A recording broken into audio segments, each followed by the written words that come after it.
Hello കുട്ടികളെ, ഇന്ന് class 8-ലെ Vasant പാഠ്യപുസ്തകത്തിലെ ചിട്ഠിയോं की अनूठी कहानी എന്ന അധ്യായമാണ് എക്സ്പ്ലെയിൻ ചെയ്യാൻ പോകുന്നത്. ഓക്കെ, നിങ്ങളും കൂടെ വായിക്കുക. Let's start. चिट्ठियों की अनूठी दुनिया. पत्रों की दुनिया भी अजीबोगरीब है और उसकी उपयोगिता हमेशा से बनी रही है. പത്രോം കി ദുനിയ എന്ന് പറഞ്ഞാൽ ഇവിടെ ഉദ്ദേശിക്കുന്നത് കത്ത് അല്ല, ലെറ്റേഴ്സ്, കത്തുകളുടെ ലോകം. അത് വിചിത്രമാണ് എന്നാണ് ലേഖകൻ പറയുന്നത്. അത് പണ്ടു മുതൽക്കേ കത്തുകൾ ഞങ്ങൾ പണ്ടു മുതൽക്കേ ആശയവിനിമയത്തിനായിട്ട് ഉപയോഗിക്കുന്നതാണ്. അപ്പോൾ എപ്പോഴും അത് ഉപകാരപ്രദമാണ്. പത്ര ജോ കാം കർ സക്തേ ഹൈ വ സഞ്ചാർ കാ ആധുനികതം സാധൻ നഹീ കർ സക്ത. പത്രങ്ങൾക്ക് ചെയ്യാൻ ആവുന്നത്രയും ഇപ്പോഴത്തെ കാലത്ത് ഞങ്ങൾ ഉപയോഗിക്കുന്ന നവീനതം, ആധുനികതം എന്ന് പറഞ്ഞാൽ നവീനതം ഉപയോഗിക്കുന്ന സാധനങ്ങൾ, അതായത് ടെലിഫോൺസും പിന്നെ ഇമെയിൽ അയക്കാൻ കമ്പ്യൂട്ടേഴ്സും ഒക്കെ ഞങ്ങൾ ഉപയോഗിക്കുന്നുണ്ട്. അതത്ര പോരാ അല്ലേ. പത്രങ്ങൾക്ക് ചെയ്യാൻ, അതായത് കത്തുകൾക്ക് ചെയ്യാൻ പറ്റുന്നത്രയും ഇപ്പോഴത്തെ കാലത്തുള്ള മീൻസ് ഓഫ് കമ്മ്യൂണിക്കേഷൻ അല്ലേ, ഇപ്പോഴത്തെ കാലത്ത് ഉപയോഗിക്കുന്ന മീൻസ് ഓഫ് കമ്മ്യൂണിക്കേഷന് സാധ്യമല്ല. പത്ര ജैसा संतोष ഫോൺ या SMS कहाँ दे सकता का संदेश कहाँ दे सकता है. അപ്പോൾ പത്രങ്ങൾ ഞങ്ങൾ ലെറ്റേഴ്സ് വായിക്കുമ്പോൾ കിട്ടുന്ന ആ സന്തോഷം ഈ ടെലിഫോണും പിന്നെ എന്താണ് ഇമെയിലൊക്കെ അല്ലേ, ഈ കമ്പ്യൂട്ടറിൽ കിട്ടുന്ന ഇമെയിലൊക്കെ വായിക്കുമ്പോൾ ഞങ്ങൾക്ക് ലഭിക്കുമോ? ഇല്ല. ഈ ലെറ്റേഴ്സ് വായിക്കുമ്പോൾ പതുക്കെ വായിച്ചത് ഞങ്ങൾ ഉൾക്കൊള്ളുമ്പോൾ ഉണ്ടാകുന്ന ആ സന്തോഷം ഇതിൽ നിന്നും ലഭിക്കത്തില്ല. पत्र एक नया सिलसिला शुरू करते हैं और राजनीति, साहित्य तथा कला के क्षेत्रों में तमाम विवाद और नई घटनाओं की जड़ भी पत्र ही होते हैं. അപ്പോൾ പത്രങ്ങൾ ഒരു പുതിയ യുഗമാണ് സൃഷ്ടിക്കുന്നത് അല്ലേ. അതിൽ പത്രങ്ങൾ ഞങ്ങൾക്ക് പത്രങ്ങളെല്ലാം അതായത് കത്തുകളിൽ എല്ലാം ഉൾപ്പെടുത്തിയിട്ടുണ്ടാവും. കാരണം രാജനീതി എന്ന് പറഞ്ഞാൽ പൊളിറ്റിക്സും സാഹിത്യവും കലയും കലയിലെ ആ ഫീൽഡിലുള്ള എല്ലാ കാര്യങ്ങളും, തമാം വിവാദം എന്ന് പറഞ്ഞാൽ മുഴുവൻ കാര്യങ്ങളും അല്ലേ, അതുമായിട്ട് ബന്ധപ്പെട്ട എല്ലാ കാര്യങ്ങളും ഞങ്ങൾക്ക് കത്തുകളിൽ നിന്നും അറിവ് ലഭിക്കും. കാരണം ഈ ഘടനാവും പുതിയ സംഭവ വികാസങ്ങൾ. അപ്പോൾ ഈ എഴുതുന്ന എവിടുന്നാണോ കത്ത് എഴുതുന്ന ആൾ എവിടുന്നാണോ എഴുതുന്നത് ആ സ്ഥലത്തെ പറ്റിയുള്ള വിവരങ്ങൾ ഞങ്ങൾക്ക് ആ കത്തുകളിലൂടെ ലഭിക്കാം. അവിടെ നടന്ന സംഭവങ്ങളെ പറ്റി കത്തുകളിലൂടെ കിട്ടാം അല്ലേ. അപ്പോൾ പണ്ട് മുതൽക്കേ ആൾക്കാർ കത്തുകൾ ആശയവിനിമയത്തിനായിട്ട് ഉപയോഗിക്കുന്നത് കൊണ്ട് പണ്ട് കാലത്ത് നടന്ന കുറേ കാര്യങ്ങൾ ഞങ്ങൾക്ക് കത്തുകളിലൂടെ ഞങ്ങൾക്ക് അറിയാൻ സാധിക്കും അല്ലേ. സംഭവ വികാസങ്ങളും വിവാദങ്ങളും എല്ലാം ഞങ്ങൾക്ക് ആ കത്തുകളിലൂടെ പഠിച്ചെടുക്കാൻ സാധിക്കും, അറിവ് ലഭിക്കും അല്ലേ. ദുനിയാ കാ തമാം സാഹിത്യ പത്രോം പർ കേന്ദ്രിത് ഹൈ. മുഴുവൻ സാഹിത്യവും, ഈ ലോകത്തെ മുഴുവനും സാഹിത്യവും എല്ലാം ഈ കത്തുകളിലാണ് കേന്ദ്രീകരിച്ചിരിക്കുന്നത്. और मानव सभ्यता के विकास में इन पत्रों ने अनूठी भूमिका निभाई है. അപ്പോൾ മാനവ സഭ്യത എന്ന് പറഞ്ഞാൽ ഹ്യൂമൻ സിവിലൈസേഷൻ, അതായത് കൾച്ചർ അല്ലേ, ഞങ്ങളുടെ കൾച്ചറിനെ പോലും ഇത് നല്ലവണ്ണം എഫക്റ്റ് ചെയ്തിട്ടുണ്ട്. ഇതിൻ്റെ പത്രങ്ങളുടെ അനൂഠി ഭൂമിക എന്ന് പറഞ്ഞാൽ അത് റോള് പ്ലേ ചെയ്തിട്ടുണ്ട് ഞങ്ങളുടെ കൾച്ചറിൽ വരെ. ഞങ്ങളുടെ കൾച്ചറിൽ ഉണ്ടാകുന്ന പരിഷ്കാരത്തിന് വരെ ഇത് ഒരു പുതിയൊരു റോള് തന്നെ നിഭാന എന്ന് പറഞ്ഞാൽ അനുഷ്ഠിച്ചിട്ടുണ്ട്. പത്രോനെ അനൂഠി ഭൂമിക നിഭായി है सभ्यता के विकास में, मानव सभ्यता के विकास में.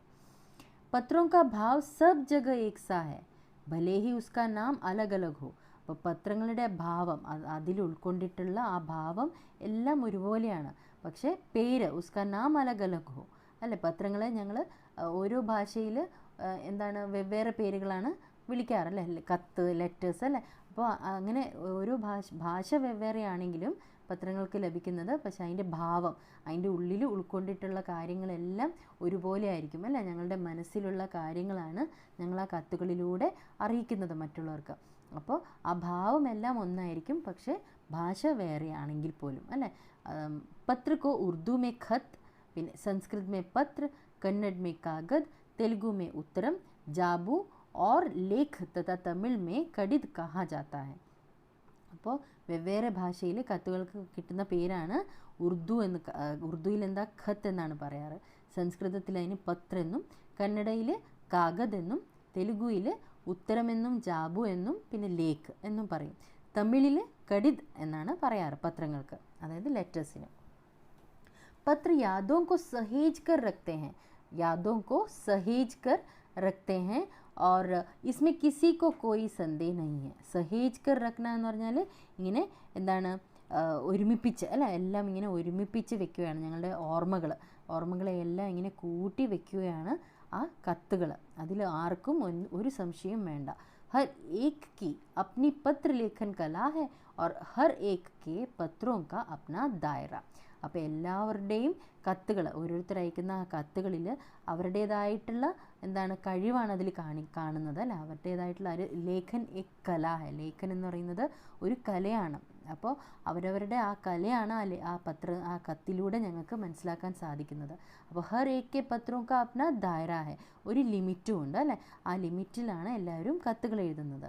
അപ്പോൾ दुनिया भर में रोज़ करोड़ों पत्र एक दूसरे को तलाशते और तमाम ठिकानों तक पहुँचते हैं. അതായത് ലോകമെമ്പാടും പ്രതിദിനം കോടിക്കണക്കിന് കത്തുകളാണ് ഓരോരുത്തരെയും തേടി അതാതിൻ്റെ ഡെസ്റ്റിനേഷനിലോട്ട് എത്തിച്ചേരുന്നത്. അപ്പോൾ ഭാരത് മേ ഹി റോസ് 4.5 കരോട് ചിട്ടിയാം ഡാക് മേ ഡാലി ജാത്തി ഹൈ. ഭാരതത്തിൽ തന്നെ, ഇന്ത്യയിൽ തന്നെ പ്രതിദിനം 4.5 കോടി കത്തുകളാണ് പോസ്റ്റ് ചെയ്യപ്പെടുന്നത്. അപ്പോൾ ജോ സാബിത് കർത്തി ഹൈ കി പത്ര കിത്നി അഹമിയത്ത് റഖ്തേ ഹൈ. അതിൽ നിന്നും എന്താണ് തെളിയിക്കപ്പെടുന്നത്? കത്തുകൾക്ക് എത്ര മഹത്വമുണ്ട് അല്ലെ. മഹത്വം എത്ര ഇമ്പോർട്ടൻ്റ് ആണ് ഈ കത്തുകൾ. അപ്പോൾ പണ്ഡിറ്റ് ജവഹർലാൽ നെഹ്റുവിനെ സൻ 1953 में सही ही कहा था कि എന്താണ് പണ്ഡിറ്റ് ജവഹർലാൽ നെഹ്റു പറഞ്ഞത് എന്നാണ് ലേഖകൻ പറയുന്നത്. 1953 അല്ലേ ജവഹർലാൽ നെഹ്റു പറഞ്ഞത് ശരിവെക്കുകയാണ് ലേഖകൻ. जवाहरलाल नेहरू പറഞ്ഞു, हजारों सालों तक संचार का साधन केवल हरकारे या फिर तेज घोड़े रहे हैं. उसके बाद पहिए आए, पर रेलवे और तार से भारी बदलाव आया.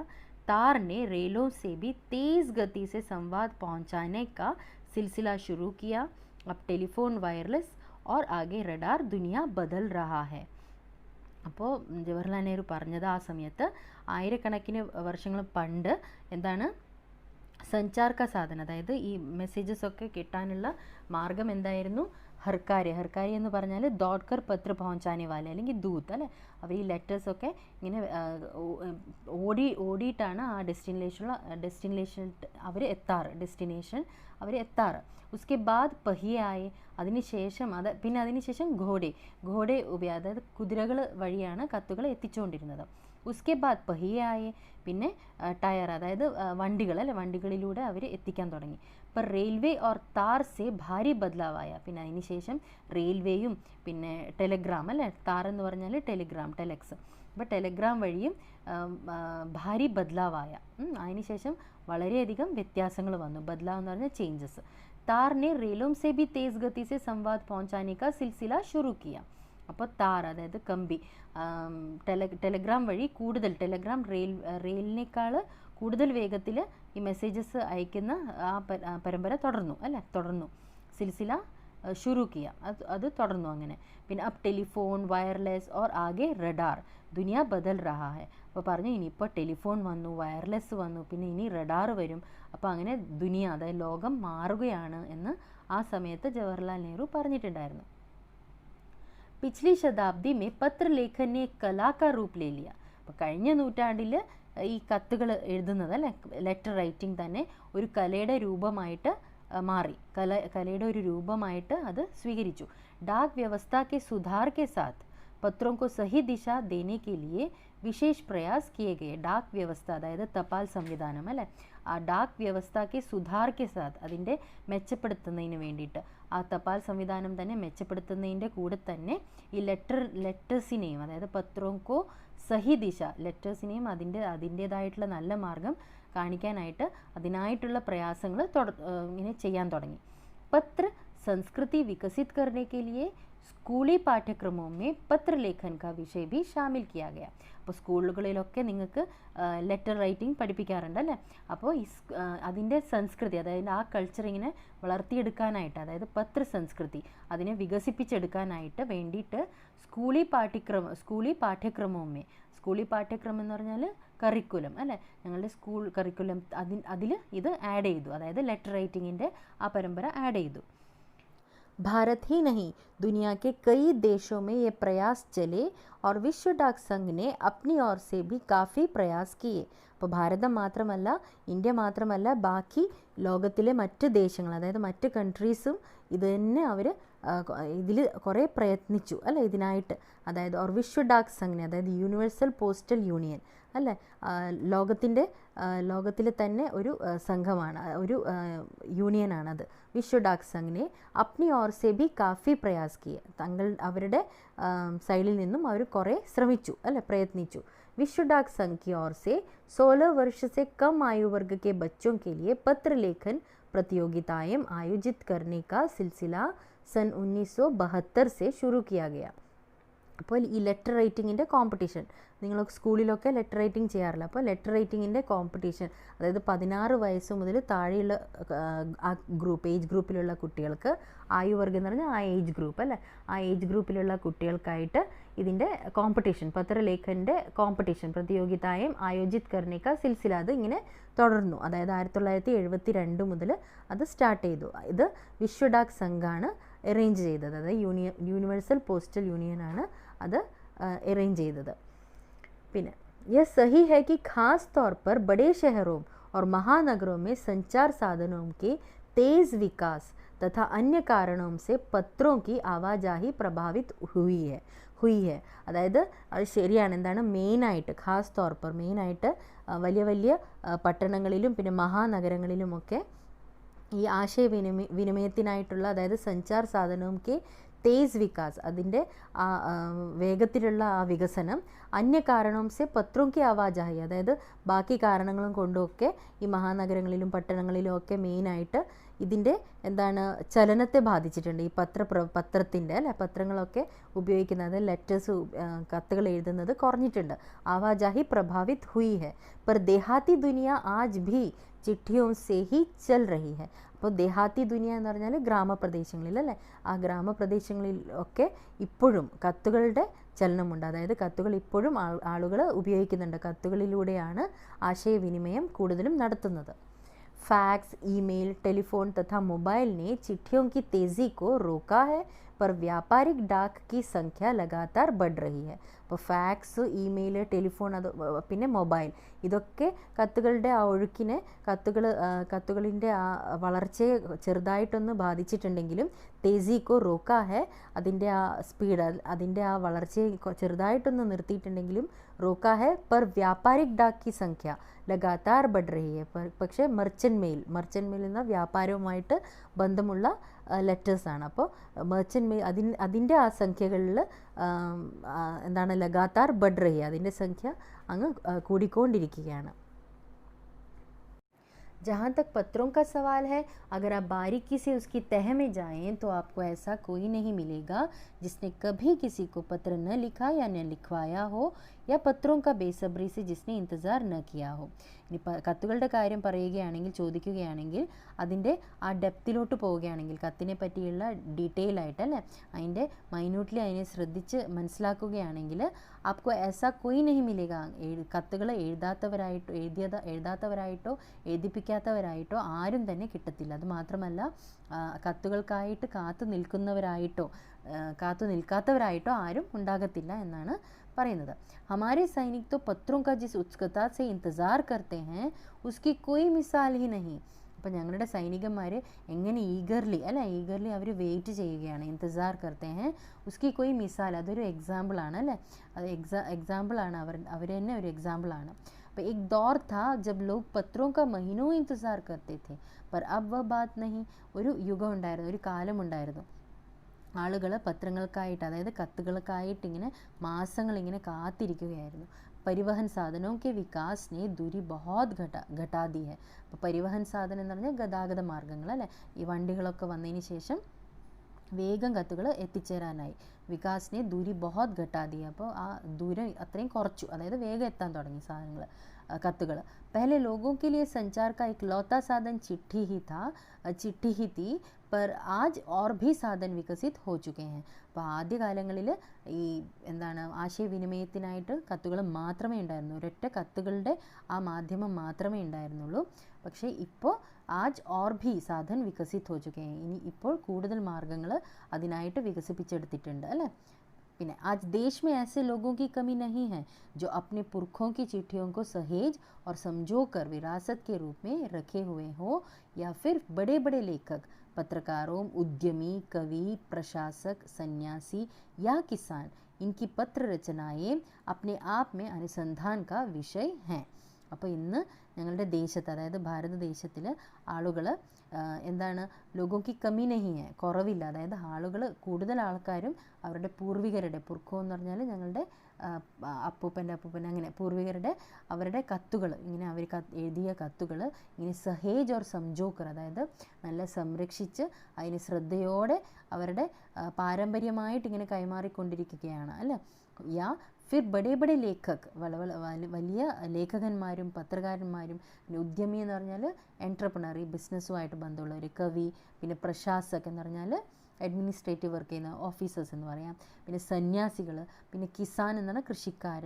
അപ്പോൾ ഇവരുടെയൊക്കെ പത്രരചനായും, അവർ എഴുതിയ കത്തുകൾ അല്ലേ, അവരുടെ രചനായും എന്ന് പറയാൻ കാരണം ഇതൊരു കലയാണ്. അപ്പോൾ അവരുടെ ആ എഴുതിയ ആ കത്തുകൾ अपने आप में അനുസന്ധാൻ കാ വിഷയ ഹെ. അപ്പോൾ അത് സ്വയം എന്താണത്, റിസർച്ചിന് വേണ്ടിയിട്ടുള്ള ഒരു മാർഗ്ഗമാണ് അല്ലേ. അനുസന്ധാൻ കാ വിഷയം, ഒരു വിഷയമായിട്ട് മാറുകയാണ് റിസർച്ചിനായിട്ട്. കാരണം അവരുടെ എല്ലാം എക്സ്പീരിയൻസ് ആ കത്തുകളിൽ നിന്നും ഞങ്ങൾക്ക് മനസ്സിലാക്കാൻ സാധിക്കും. അതിനെപ്പറ്റി മനസ്സിലാക്കി ഹിസ്റ്ററി ആയിട്ടല്ല ഞങ്ങൾക്ക് പഠിക്കാൻ പറ്റും. अगर आज जैसे संचार साधन होते तो पंडित नेहरू अपनी पुत्री इंदिरा गांधी को फ़ोन करते, पर तब पिता के पत्र पुत्री के नाम नहीं लिखे जाते, जो देश के करोड़ों लोगों को प्रेरणा देते हैं. അപ്പോൾ എന്താണ്, അഗർ ആജ് ജैसे സഞ്ചാർ, ഇപ്പോൾ ഞങ്ങൾക്ക് ടെലിഫോൺ ഉണ്ട് അല്ലേ, മൊബൈൽ, അങ്ങനെ ടെലിഫോണൊക്കെ ഉപയോഗിക്കുന്നു. ഇപ്പോഴത്തെ കാലത്ത് ഞങ്ങൾ ഉപയോഗിക്കുന്ന ഈ മാധ്യമം, ആശയവിനിമയത്തിനായിട്ട് ഉപയോഗിക്കുന്ന മാധ്യമങ്ങൾ പണ്ഡിറ്റ് നെഹ്റുവിൻ്റെ ആ സമയത്ത് ഉണ്ടായിരുന്നെങ്കിൽ അപ്നി പുത്രി ഇന്ദിരാഗാന്ധി, അത് ഇന്ദിരാഗാന്ധിക്ക് അദ്ദേഹം ഫോൺ ചെയ്യുമായിരുന്നു കത്ത് എഴുതുന്നതിന് പകരം. ഭർത്ത പിതാക്കെ പത്ര പുത്രിക്ക് നാം നഹി, പുത്രിയുടെ പേരിൽ കത്ത് ഉണ്ടാവത്തില്ല അല്ലേ ആ സമയത്ത്. അപ്പോൾ ലിഖേ ജാത്തെ ജോ ദേശ് കെ കറോഡോ ലോക് പ്രേരണ ദേത്തെ, ഇപ്പോൾ അതൊരു പ്രേരണയാണ് അല്ലേ. അവർക്ക് എന്താണ്, എൻകറേജ്മെൻറ്റ് കൊടുക്കുകയാണ് ആ കത്തുകൾ, ആളുകൾക്ക് ഒരു പ്രേരണയായിട്ട് മാറിയിരിക്കുകയാണ് ആ കത്ത്, അച്ഛൻ മകൾക്ക് എഴുതിയ കത്ത് അല്ലേ. അതിപ്പോൾ സൂക്ഷിച്ച് വെച്ചത് കൊണ്ടാണ് ഞങ്ങൾക്ക് അതിനെപ്പറ്റി അറിവ് ലഭിച്ചത്. അപ്പോൾ പത്രോं को तो आप सहेज कर रख लेते हैं, पर SMS സന്ദേശോं को आप जल्दी ही भूल जाते हैं. പത്രങ്ങളാണെങ്കിലോ ഞങ്ങൾക്ക് എടുത്ത്, അതായത് കത്തുകളാണെങ്കിലോ ഞങ്ങൾക്ക് എടുത്ത് സൂക്ഷിച്ച് വെക്കാം അല്ലേ. പക്ഷേ SMS സന്ദേശങ്ങളോ അത് ഞങ്ങൾക്ക് കുറച്ച് കഴിഞ്ഞാൽ അതിൻ്റെ ആ മെമ്മറി ഫില്ലാവും, പിന്നെ ഞങ്ങൾക്കത് ഡിലീറ്റ് ചെയ്യേണ്ടതായിട്ട് വരും അല്ലേ. आप जल्दी ही भूल जाते हैं, അത് മറക്കുകയും ചെയ്യും.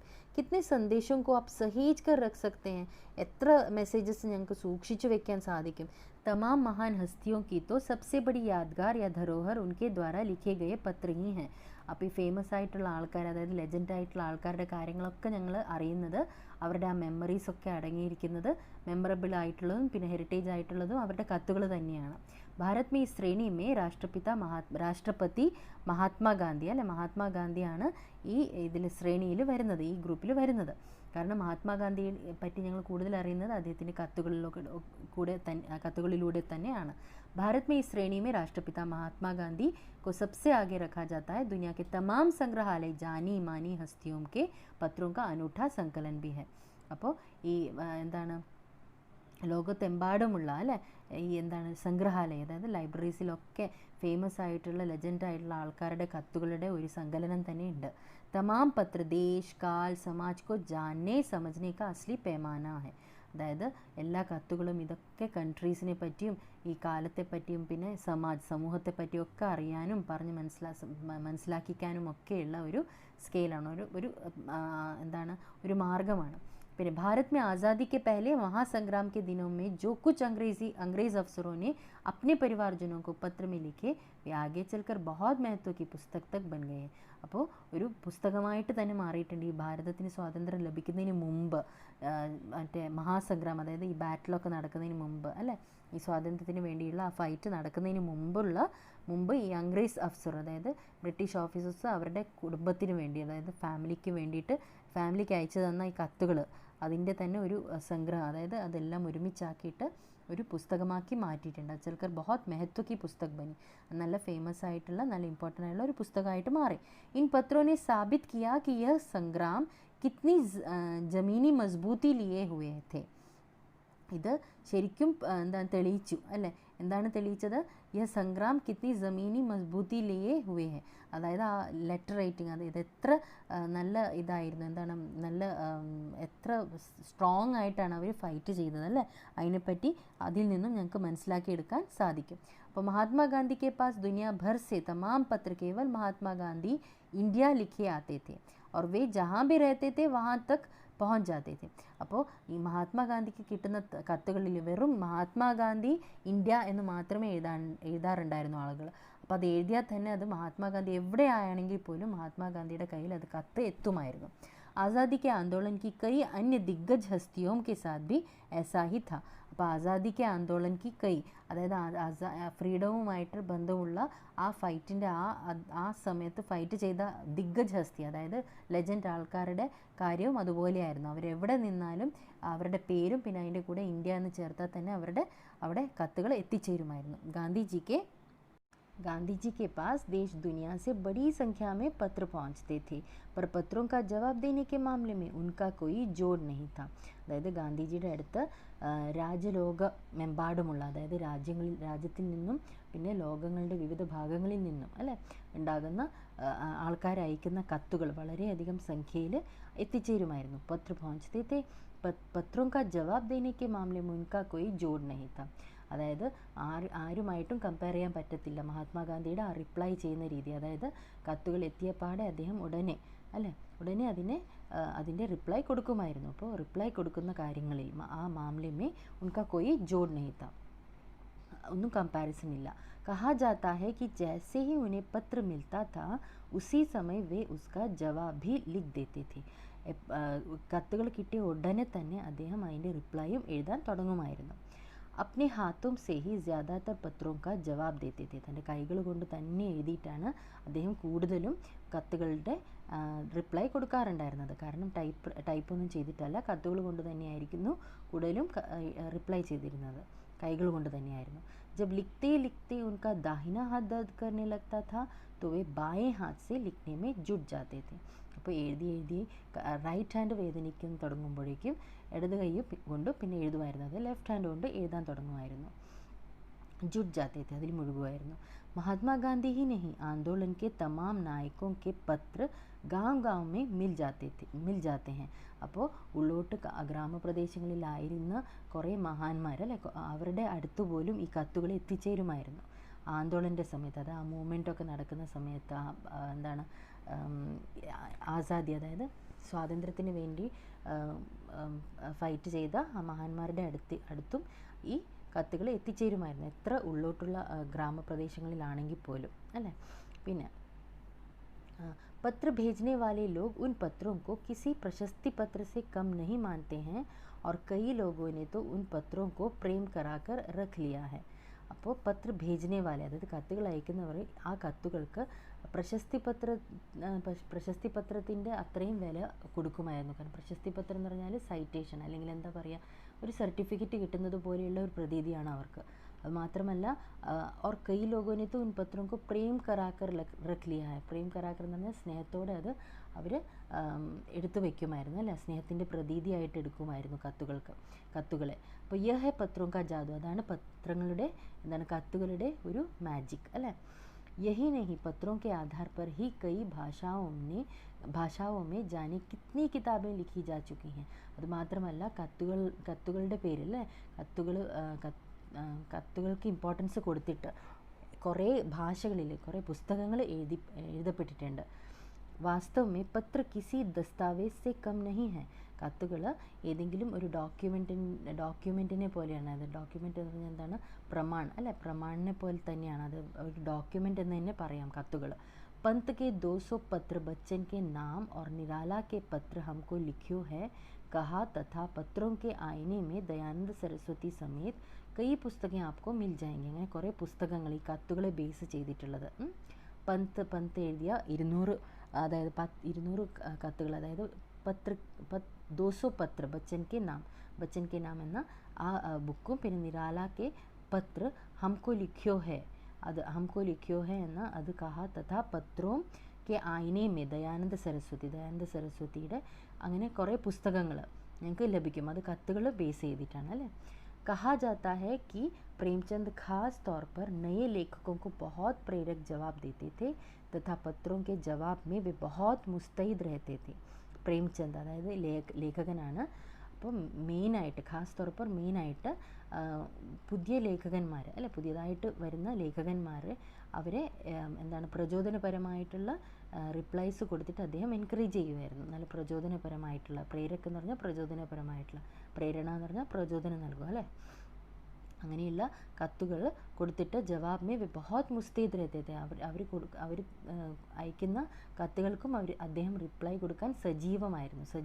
അത് മുസ്തൈദ് എന്ന് പറഞ്ഞാൽ സജീവമാവുക, എപ്പോഴും ആക്റ്റീവായിട്ട് നിൽക്കുക റിപ്ലൈ കൊടുക്കാനായിട്ട്. പിന്നെ इसी प्रकार नेहरू और गांधी के लिखे गए रविंद्रनाथ टैगोर के पत्र भी बहुत प्रेरक हैं.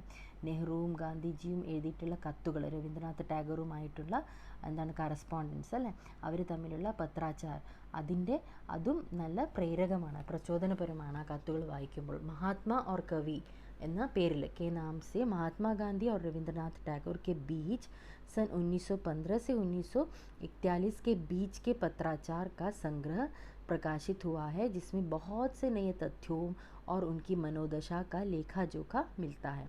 അപ്പോൾ മഹാത്മാ ഓർ കവി എന്ന ആ പുസ്തകത്തിൽ മഹാത്മാഗാന്ധിയുടെയും രവീന്ദ്രനാഥ് ടാഗോറും തമ്മിലുള്ള പത്രാചാർ, അതായത് അവർ തമ്മിലുള്ള കറസ്പോണ്ടൻസ് അല്ലേ, അവരുടെ കത്തുകൾ എഴുതിയതും പിന്നെ അതിൻ്റെ റിപ്ലൈ കൊടുത്തതും ഒക്കെ ആയിട്ടുള്ളത്, അതായത് 1915 മുതൽ 1941 വരെ ഉള്ള സമയത്തെ അവരുടെ എന്താണ് കറസ്പോണ്ടൻസ് അത് അടങ്ങിയിട്ടുള്ള ഒരു പുസ്തകം സംഗ്രഹ പ്രകാശിത്വമായ അത് പബ്ലിഷ് ചെയ്യപ്പെട്ടിട്ടുണ്ട്. അപ്പോൾ ജിസ്മി ബഹുത് സെ നയ തഥ്യം എന്ന് പറഞ്ഞാൽ വസ്തുതകൾ അല്ലെങ്കിൽ ഫാക്ട്സ് അടങ്ങിയിട്ടുണ്ട് അതിൽ.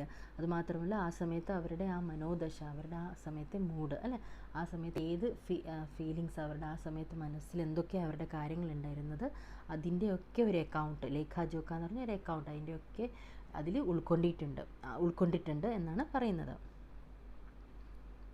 പത്ര വ്യവഹാർ की परंपरा भारत में बहुत पुरानी है. പത്ര വ്യവഹാർ അതായത് ആ കറസ്പോണ്ടൻസ് നടക്കുന്നത് അല്ലെ, ആൾക്കാർ തമ്മിൽ കത്തുകൾ എഴുതുക, അതിൻ്റെ റിപ്ലൈ കൊടുക്കുക, അങ്ങനെ ആശയവിനിമയം അല്ലെ, അവർ തമ്മിലുള്ള ആശയവിനിമയങ്ങളൊക്കെ നടക്കുന്ന ആ പരമ്പര ഭാരതത്തിൽ വളരെ പഴയതാണ്, അത് പണ്ടുകാലം മുതൽക്കേ ഉള്ളതാണ്.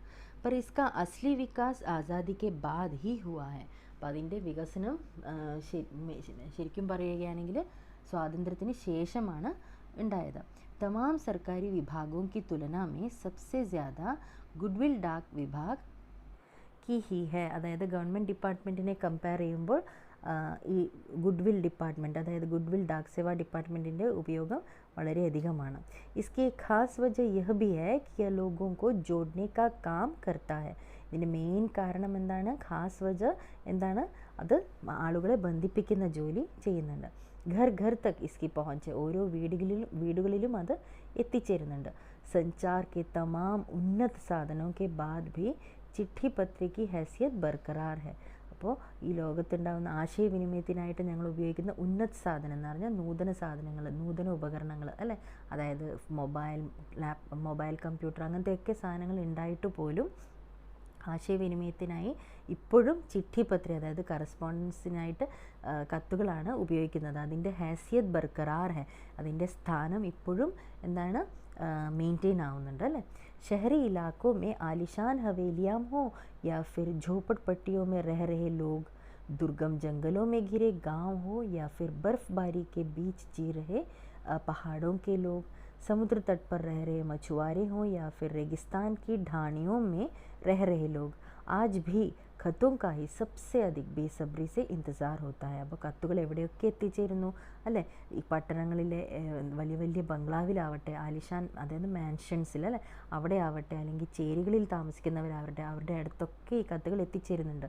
പിന്നെ സമുദ്ര തട്ട് പർ രഹ രഹേ ലോഗ്, അതായത് സമുദ്ര തീരത്ത് താമസിക്കുന്ന മത്സ്യപിടുത്തക്കാരാവട്ടെ, പിന്നെ റെഗിസ്ഥാൻ കി ഢാണിയാം എന്ന് പറഞ്ഞാൽ അവർ അസ്ഥിരമാണ്, അതായത് എന്താണ് അവർ ഒരു സ്ഥലത്ത് തന്നെ താമസിക്കത്തില്ല, അവരിങ്ങനെ മാറി മാറി താമസിക്കും. അപ്പോൾ അങ്ങനെയുള്ളവരുടെ അടുത്ത് പോലും, ഈ മരുഭൂമികളിൽ താമസിക്കുന്ന അങ്ങനെയുള്ള ആളുകളുടെ അടുത്ത് പോലും ഈ കത്തുകൾ എത്തിച്ചേരുന്നുണ്ട്. ആജ് ഭീ ഖത്തോं का ही सबसे अधिक बेसब्री से इंतज़ार होता है. ഇപ്പോഴും ആളുകൾ കാത്തിരിക്കും കത്തുകൾക്ക് വേണ്ടി, അല്ലെ, ഈഗർലി ഇങ്ങനെ വെയിറ്റ് ചെയ്തുകൊണ്ടിരിക്കും. एक दो नहीं करोड़ों लोग खतों और अन्य सेवाओं के लिए रोज़ भारतीय डाकघरों के दरवाज़ों तक पहुँचते हैं. അപ്പോൾ കത്തുകൾക്ക് വേണ്ടി മാത്രമല്ല, ഒന്നല്ല, അതും കോടിക്കണക്കിന് ആളുകളാണ് കത്തുകൾക്ക് വേണ്ടി മാത്രമല്ല മറ്റ് സർവീസിന് വേണ്ടിയിട്ടും, അല്ലേ, അതിനായിട്ട് വേണ്ടിയിട്ടും പോസ്റ്റൽ സർവീസിന് വേണ്ടിയിട്ടും പോസ്റ്റ് ഓഫീസിൽ എത്തിച്ചേരുന്നവരുണ്ട്, ഇപ്പോഴും എത്തിച്ചേരുന്ന ആളുകൾ. ഓർ ഇസ്കി ബഹു ആയാമി ഭൂമിക നസർ ആ റഹി. അപ്പോൾ അതിൽ നിന്നും തന്നെ അത് പോസ്റ്റൽ സർവീസ് എത്ര അധികം ഡിഫറെൻറ്റ് റോൾസാണ് അത് പ്ലേ ചെയ്യുന്നത് എന്ന് ഇതിൽ നിന്ന് തന്നെ ഞങ്ങൾക്ക് മനസ്സിലാക്കാൻ സാധിക്കും, കാണാൻ സാധിക്കും. അപ്പോൾ दूर देहात में लाखों गरीब घरों में चूल्हे मनी ऑर्डर അർത്ഥവ്യവസ്ഥ സേ ഹി ജലത്തെ ഹെ. അതായത് ഇങ്ങനെ ദൂരെ പട്ടണങ്ങളിലൊക്കെ താമസിച്ചിട്ട് പണി ചെയ്ത് കിട്ടുന്ന കാശ് കുറേ പേര് അവരുടെ കുടുംബത്തിന് അയച്ചു കൊടുക്കാറുണ്ട്, അല്ലേ, കുടുംബത്തിനായിട്ട്. അപ്പോൾ മണി ഓർഡർ വഴിയാണ് അയക്കാറ്. അതായത് മണി ഓർഡർ എന്ന് പറഞ്ഞാൽ ഇങ്ങനെ പോസ്റ്റൽ സർവീസ് വഴി കാശ് അയച്ചു കൊടുക്കുക.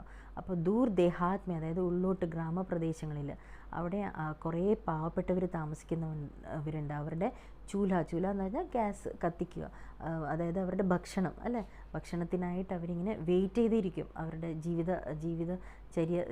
ജീവിതം മുമ്പോട്ട് കൊണ്ടുപോകാൻ വേണ്ടിയിട്ട് അവരിങ്ങനെ വെയിറ്റ് ചെയ്തിരിക്കും.